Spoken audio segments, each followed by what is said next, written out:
నమస్కారం. అస్ట్రో యజ్ఞేష్ ఛానల్కి స్వాగతం, సుస్వాగతం. అందరికీ శ్రీ విశ్వావసునామ సంవత్సర ఉగాది శుభాకాంక్షలు. ఈరోజు మనం ఈ విశ్వావసునామ సంవత్సరంలో ద్వాదశ రాసుల వాళ్ళకి ఎటువంటి ఫలితాలు ఉంటాయి, గోచార రీత్యా ఎలాంటి ఫలితాలు ఇస్తాయి, ఎలా ఉండబోతోంది సంవత్సరం అని తెలుసుకునేదానికి ప్రయత్నం చేద్దాం. ఇది కేవలం గోచార రీత్యా మాత్రమే మనం ఫలితాలని అంచనాలు వేస్తాం. ఇది కాకుండా వ్యక్తిగత జాతకం చాలా ఇంపార్టెంట్. అది సో ఒక్కొక్క మనిషికి ఎలా ఉంటుంది, వాళ్ళకి ఏ మహాదశ జరుగుతోంది, ఏ అంతర్దశ జరుగుతోంది, ఈ మహాదశ యొక్క లార్డ్ ఎలా ఉన్నారు, ఎటువంటి ఫలితాన్ని ఇవ్వగలరు అనేది మనం ఒక్కొక్క జాతకంలో విశదీకరించుకుంటే అది ఇంకా బాగా తెలుస్తుంది. సో గోచార రీత్యా మాత్రమే చూస్తున్నాం కాబట్టి ఈ సంవత్సరంలో ప్రధానంగా ఎటువంటి గోచార ఫలితాలు ఉంటున్నాయి, అసలు ఏ గోచారం జరుగుతున్నది, సిగ్నిఫికెంట్ ట్రాన్సిట్స్ ఏం జరుగుతున్నాయో మనం 6 భాగాల్లో తెలుసుకుందాం. సో మొదటది చూస్తే ఉగాది రోజునే శని గారు కుంభరాశి నుంచి మీనరాశికి ట్రాన్సిట్ అవుతున్నారు. So that was a major transit. So మీనరాశికి ఆయన వస్తున్నారు కాబట్టి అది ఉగాది రోజే జరుగుతుంది కాబట్టి దట్స్ సిగ్నిఫికెంట్ ట్రాన్సిట్గా మనం ఈరోజు చూస్తాము. దాంతోపాటు అదే మీనరాశిలో ఆల్రెడీ అక్కడ వేరే గ్రహాలు ఉన్నాయి. ఈరోజు అది షడ్గ్రహ కూటమిగా అది వస్తున్నది. 6 గ్రహాలు మీనరాశిలోనే ఉండబోతున్నాయి. అది కూడా ఉగాది రోజే జరుగుతుంది. So that's also one of the significant factors that will decide how ఈ మొత్తం 1 year ఎలా ఉండబోతుంది అని అంచనా వేసే దాంట్లో అది కూడా ఇంపార్టెంట్ ఫ్యాక్టర్ అవుతుంది. ఈ రెండు కాకుండా మే మంత్కి వచ్చేసరికి గురుగ్రహం మళ్ళీ ట్రాన్సిట్ అవుతున్నారు. జనరల్గా మనం ఎప్పుడైనా గోచారం ఎలా ఉంటున్నాయి ఈ సంవత్సరం ఫలితాలు తీసుకునేటప్పుడు మేజర్ ప్లానెటరీ ట్రాన్సిట్స్ ఎలా ఉన్నాయో చూస్తాం. మాసం రోజువారీ ట్రాన్సిట్ అయ్యే లైక్ మూన్ కానీ, మంత్లీ ట్రాన్సిట్ అయ్యే మార్స్ కానీ, వీనస్ కానీ, వీళ్ళది మనం సంవత్సరం మొత్తం ఫలితాల్లో ఎక్కువగా చూడము. కానీ ఈసారి సాటర్న్ ట్రాన్సిట్ జరుగుతోంది, గురుగ్రహం ట్రాన్సిట్ జరుగుతోంది, అదేవిధంగా రాహుకేతు ట్రాన్సిట్ కూడా జరుగుతుంది. సో ఖచ్చితంగా అందరూ మేజర్ ప్లానెట్స్ ట్రాన్సిటరీ ఇంపాక్ట్ ఉంటుంది కాబట్టి ఇది ఖచ్చితంగా ఈ సంవత్సరం చాలా చేంజెస్ అందరికీ ఉండబోతున్నాయి. సో అదేవిధంగా గురు గోచారంతో పాటు అదే టైంలో రాహుకేతువులు కూడా సంచారం జరుగుతోంది. గురుగ్రహం వృషభ రాశి నుంచి మిథున రాశికి వస్తున్నప్పుడు రాహు గారు వచ్చేసి మీనరాశి నుంచి వక్రంలో వెనక్కి వస్తారు కాబట్టి మీనరాశి నుంచి కుంభరాశికిను, కేతు వచ్చేసి కన్యారాశి నుంచి సింహరాశికిను ట్రాన్సిట్ జరుగుతుంది. సో ఈ ట్రాన్సిట్ ఫలితాలు ఎలా ఉండబోతున్నాయి. ఇవి కాకుండా 5వ పాయింట్ ఏంటంటే గురువు ఈ ఇయర్లో జనరల్గా ఆయన ఒక రాశి పూర్తిగా సంచారం చేయడానికి 12 నెలలు తీసుకుంటారు. కానీ ఈ ఇయర్ ఆయన మొత్తం ఈ మిథున రాశిని ట్రాన్సిట్ చేయడానికి ఒక్కసారిగా అతిచారంతో 5 నెలలకే ఆయన మిథున రాశి దాటి కర్కాటక రాశికి వెళ్ళిపోతారు. కర్కాటక రాశి ఆయనకి ఉచ్చ రాశి. సో ఆయన అక్కడికి వెళ్ళిపోయి మళ్ళీ వక్రమై వెనక్కి వచ్చి మళ్ళీ మిథున రాశికి వచ్చి మిగతా సంవత్సర కాలం అంతా ముందుకు వెళ్తారు.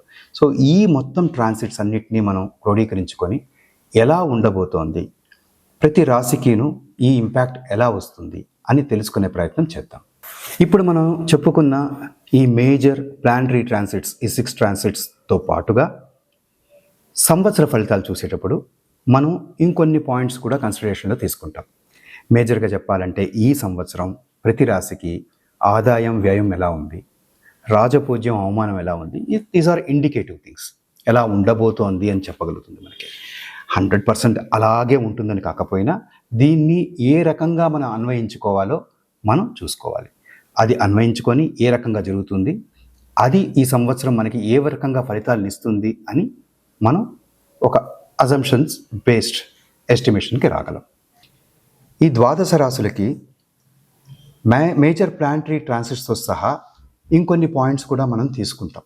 ఎలా ఉండబోతుంది సంవత్సరం అని తెలుసుకునే దానికి మనం చూడబోయే కొన్ని పాయింట్స్లో ముఖ్యంగా మనం చూసేది ఆదాయ వ్యయాలు, రాజపూజ్యం, అవమానాలు ఖచ్చితంగా చూస్తాం. కందాదాయ ఫలితాలు కూడా చూస్తారు. కందాయ ఫలితాలు కూడా ఈ 4 మంత్స్గా చూసుకొని కందాయ ఫలితాలు ఎలాగొచ్చినా కూడా చూసుకోవచ్చు.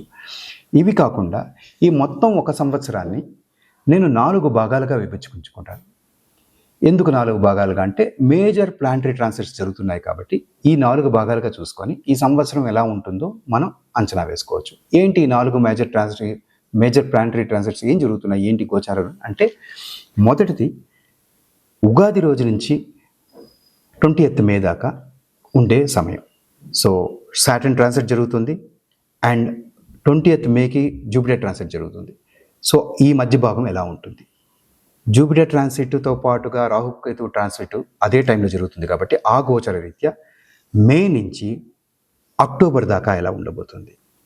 అక్టోబర్లో గురువు గారు ఆయన ఈ అతిచారంతో మిథునం దాటుకొని కర్కాటకానికి వెళ్ళిపోతారు. అప్పుడు అక్కడి నుంచి డిసెంబర్ దాకా ఎలా ఉండబోతుంది, మళ్ళీ డిసెంబర్ అయ్యేసరికి ఆయన వక్రంలో మళ్ళీ వెనక్కి వస్తారు. వచ్చిన తర్వాత ఎలా ఉండబోతోంది, సో డిసెంబర్ నుంచి రెస్ట్ ఆఫ్ ద ఇయర్ మార్చి దాకా ఎలా ఉండబోతుంది, ఇలా 4 భాగాలుగా విభజించుకొని ఒక్కొక్క భాగంలో ఎంత మంచి జరుగుతుంది నేను ఒక పర్సంటేజ్ లాగా చెప్పడం జరుగుతుంది. ఎంత శుభం జరుగుతుంది, ఫర్ ఎగ్జాంపుల్ 100%కి 80% మంచిగా ఉందా, 70% మంచిగా ఉందా అనేది ఒక్కొక్క రాశికి మనం తెలుసుకుందాం. అది మనకు ఒక ఇండికేటివ్ ఇస్తుంది ఎలా ఉండబోతుంది సంవత్సరం అనే దానికి. ఇలా మనం చర్చించుకుందాం. ఇప్పుడు సింహరాశికి ఈ విశ్వావసనామ సంవత్సరం ఎటువంటి ఫలితాలు ఉంటాయో చూద్దాం. సింహరాశి వారు గత 2.5 సంవత్సరాలుగా సప్తమ శనితో బాధపడి ఉంటారు.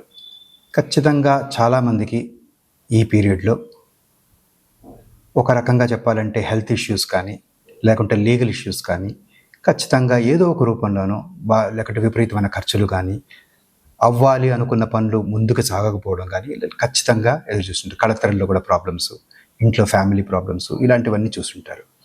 ఇప్పుడు అక్కడి నుంచి సాటర్న్ మూమెంట్ అష్టమానికి వెళ్తుంది.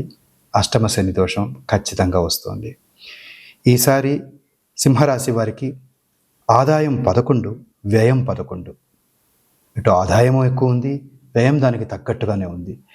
రాజపూజ్య అవమానాలు చూస్తే 3, 6గా ఉంది. సో 3 పాళ్ళు రాజపూజ్యం ఉంటే దానికి 2 6 పాళ్ళు అవమానం కనిపిస్తుంది. సింహరాశి వారికి ఖచ్చితంగా ఈ సంవత్సరం కొన్ని ఛాలెంజెస్ డెఫినెట్గా ఉంటాయి, మోస్ట్లీ డ్రివెన్ బై సాటర్న్ అష్టమ శని రావడం వల్ల. కానీ వీళ్ళకి గురువు ఏకాదశ స్థానానికి మేలో ఎప్పుడైతే వస్తారో ఈ ప్రాబ్లమ్స్ అన్నిటికీ చాలా వరకు చాలా షీల్డ్ ఆఫ్ సేఫ్టీ లాగా అక్కడ జరుగుతుంది. గురువు ఎప్పుడైతే 11కి వస్తారో వీరికి చాలా మంచి జరుగుతూ ఇటు ఆ 1 సంవత్సరం దాకా వీళ్ళకి జరిగే ఈ అష్టమ శని దోషం చాలా వరకు నివారించబడుతుంది. సో ఫస్ట్ 1.5 మంత్ వరకు అంటే ఇప్పుడు ఉగాది నుంచి మే 19-20 దాకా ఎప్పుడైతే జూపిటర్ ట్రాన్సిట్ జరుగుతుందో అప్పటిదాకా ఖచ్చితంగా సింహరాశి వారికి ఛాలెంజెస్ ఉంటాయని చెప్పుకోవాలి. మనం అన్ని రకాలుగాను ప్రతికూలతలు ఖచ్చితంగా చూడొచ్చు. మనం అది ఉద్యోగంలో కానీ లేకపోతే ఖర్చు విషయంలో కానీ లేకుంటే హెల్త్ విషయంలో కానీ ఖచ్చితంగా ఏదో ఒక రూపంలో మనకి ప్రాబ్లమ్స్ క్రియేట్ అవుతాయి. ఇది అయిపోయిన తర్వాత ఎప్పుడైతే ట్రాన్సిట్ ఆఫ్ జూపిటర్ జరుగుతుందో వాళ్ళకి 11కి ఎప్పుడు ఏకాదశానికి గురువు వస్తారో మార్పులు ఖచ్చితంగా ఎదురు చూడొచ్చు. ఒక్కసారిగా ఈ ప్రాబ్లమ్స్ అన్నిటికీ ఫుల్ స్టాప్ పెట్టినట్టుగా మంచి రావడం మొదలెడుతుంది. మే నుంచి అక్టోబర్ దాకా దాదాపుగా అన్ని ఫీల్డ్స్లోనూ వీళ్ళు చాలా పాజిటివ్నెస్ చూస్తారు. 90% శుభ ఫలితాలే కలుగుతాయి. ఎప్పుడైతే మళ్ళీ అక్టోబర్ నుంచి డిసెంబర్ దాకా గురువు అధిచారంతో 11th నుంచి 12th హౌస్కి వస్తారు, 12వ భావానికి వచ్చినప్పుడు మళ్ళీ కొంతవరకు ఆ జరుగుతున్న మంచి కొంత బ్రేకులు పడి కొంత యావరేజ్గానే వెళ్తుంది. ఆల్మోస్ట్ 45-50% ఆఫ్ గుడ్ థింగ్సే మనం చూడగలం. సో అది సంవత్సర అంతం దాకా అంటే నెక్స్ట్ ఇయర్ మార్చి దాకా కూడా ఇటువంటి ఫలితాలే ఉంటాయి. మోస్ట్లీ సింహరాశి వాళ్ళు అష్టమ శని దోషం ఉన్నందువల్ల ఖచ్చితంగా వాళ్ళ హెల్త్ మీద ఎక్కువ కాన్సన్ట్రేషన్, తర్వాత ఖర్చులు ఎంత కాన్సన్ట్రేట్ చేసినా మీ చేతులు దాటి ఖచ్చితంగా ఖర్చులు జరుగుతుంది. అంతేకాకుండా మనసుకి సంబంధించింది ఏది మనం కోరుకుంటామో అది జరగకపోవడం, కొన్ని మనసు కష్టపెట్టేటువంటి సంఘటనలు జరగడం, ఇవన్నీ ఖచ్చితంగా జరుగుతాయి. సో మీరు తప్పనిసరిగా సాటర్న్‌కి పూజ చేసుకోవడం, వెంకటేశ్వర స్వామికి పూజ చేసుకోవడం, ఆంజనేయ స్వామికి పూజ చేసుకోవడం చాలా ముఖ్యం.